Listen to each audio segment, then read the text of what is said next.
Un cliché en noir et blanc, en mémoire d'Amadou Gon Coulibaly. Le Premier ministre ivoirien est mort ce mercredi à 61 ans, victime d'un malaise cardiaque en plein Conseil des ministres.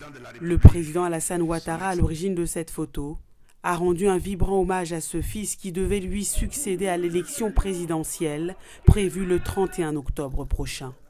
La Côte d'Ivoire perd un modèle pour la jeunesse, un exemple de compétence, d'ardeur au travail et d'abnégation.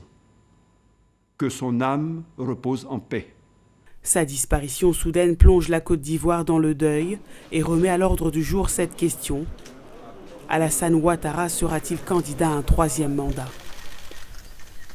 Au Mali, le président Ibrahim Boubacar Keïta fait face à la contestation de la rue qui réclame sa démission, la formation d'un nouveau gouvernement de transition et la dissolution de la Cour constitutionnelle accusée de collusion avec le pouvoir pour avoir invalidé l'élection d'une trentaine de candidats élus députés. Pour tenter d'éteindre cette contestation politique et sociale, le président s'est adressé à la nation ce mercredi pour annoncer un remembrement de la Cour constitutionnelle sous l'égide de la CEDEAO. Le Mali peut tout. Le Mali est grand, son peuple est grand. Je sais la chance et l'honneur de le servir. Je ne cesserai jamais de le servir. Inch'Allah. Et je veux le faire avec vous toutes, vous tous. Un discours qui n'a pas convaincu les foules. Des milliers de manifestants ont une nouvelle fois battu le pavé ce vendredi dans les rues de la capitale Bamako, à l'appel du M5, le mouvement du 5 juin, et avec la bénédiction de l'influent imam Dicko.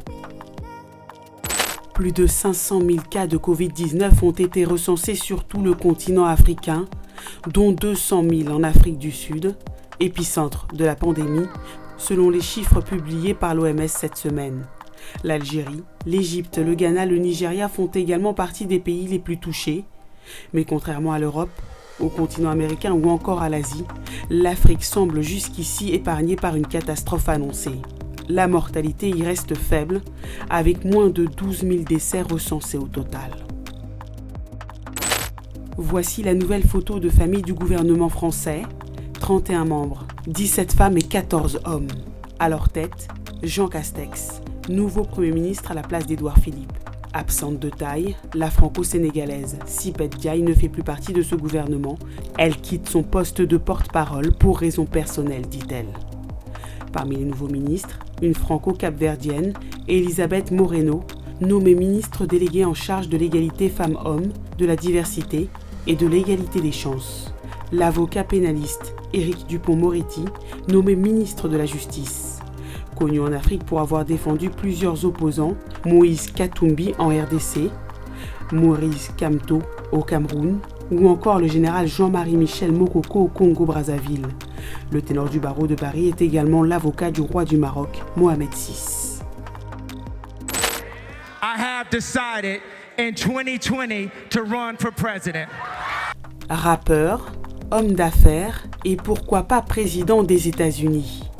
À 43 ans, Kanye West, qui a annoncé sa candidature sur Twitter samedi dernier, a accordé ce mercredi un entretien au très sérieux magazine économique Forbes, dans lequel il dévoile pêle-mêle les grandes lignes de son programme pour l'Amérique.